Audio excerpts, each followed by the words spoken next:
Hey vinyl community, it's Jeff. Welcome back to the channel. I took a little time to think about what I wanted to do a video about. I wanted to do a video this week, as of course I haven't been doing any with regularity. And I wanted to think of something somewhat creative. Creative juices haven't been flowing that well in quite some time. But in thinking about records this year that were released in 1973, this is the 50th anniversary of all of those albums released in 1973, and kind of a birthday theme. We've seen videos people do about sort of favorites of the year that they were born, and this is kind of along the lines. But what I've got quickly here to show you today are 5 albums that were actually released the week that I was born. I'm not sure back then what days of the week albums were released. A little bit of a disclaimer here, I've actually used Wikipedia for the actual dates. I think the months and the years for these albums, they're quite known elsewhere, but I've used Wikipedia as the actual dates, so assuming that they're correct, and again I haven't referenced actual dates elsewhere, but assuming that's correct, these are the actual dates that I'm going with. 3 of them are actually released on my birthday itself, and 2 other ones were released 2 days later. So let's just go through these 5. So the first one is Raised on Rock for Old Time's Sake from Elvis. This is his 19th studio album. Surprisingly, he actually recorded this album in 6 days. 4 days in July and 2 days in September at his home in Palm Springs. Not an overly great album. I mean, it's a good album. It has some R&B twists in it and some country feel to it. It's a very short album.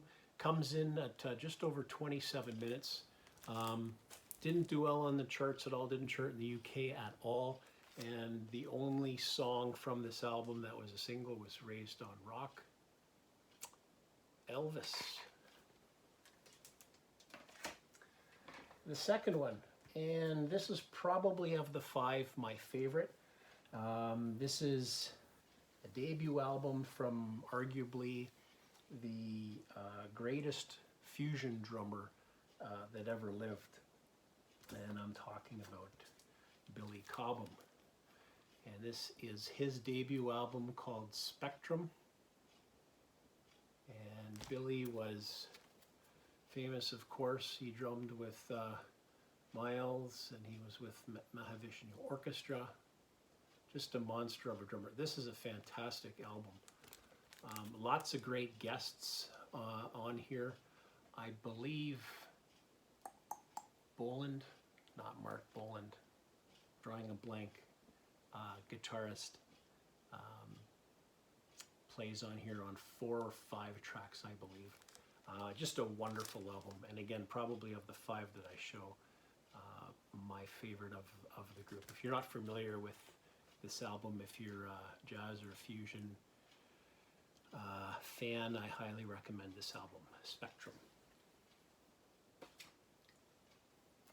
Next is a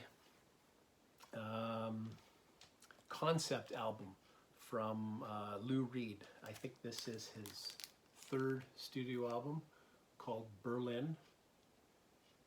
Initially this was supposed to be a double album, and it was actually cut down and re-recorded to shorter tracks to make it a single album.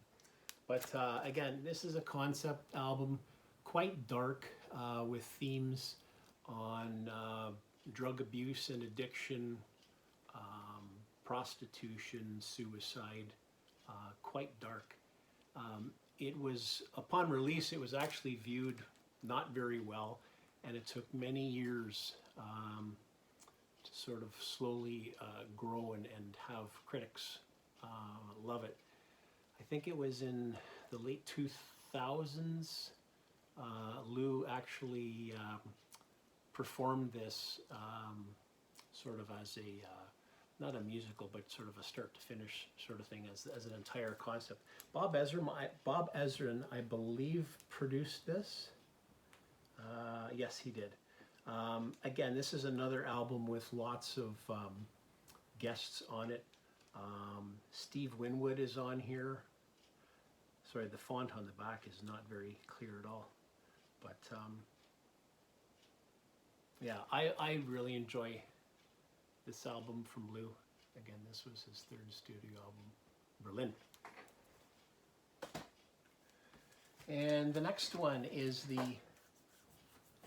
excuse me, fifth studio album from Caravan. It's called Girls Who Grow Plump in the Night. And this is the last two albums are actually gatefolds. I'm gonna take this one out and show you. Caravan, of course, progressive rock band of the Canterbury scene.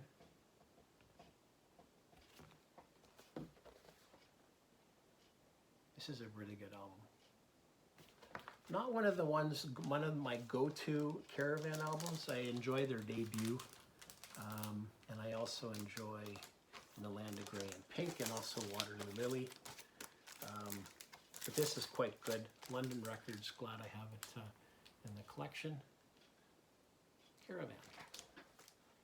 And the last one that I have, again, this is another gatefold album, and I'll quickly show it here. This album easily is or enjoyed the greatest commercial success of the five. And again, this is one of arguably his best album and a favorite from many fans. And this is Elton John's Goodbye Yellow Brick Road, double LP. I think many people obviously are familiar and even own this album. Funeral for a Friend, Love Lies Bleeding, Candle in the Wind, Betty and the Jets, Goodbye Yellow Brick Road, Sweet Painted Lady. Just a wonderful album. Must have, of course, for Elton John fans. And again, this is a gatefold. This was, no, it's not, it's a trifold. Elton's 7th studio release. Get it all in on MCA. Goodbye Yellow Brick Road. And there you go, folks. 5 albums from the week I was born. Hope you enjoyed it. If anybody is interested in doing the same type of thing, I'd love to see it. But I hope this finds you well. And until next time,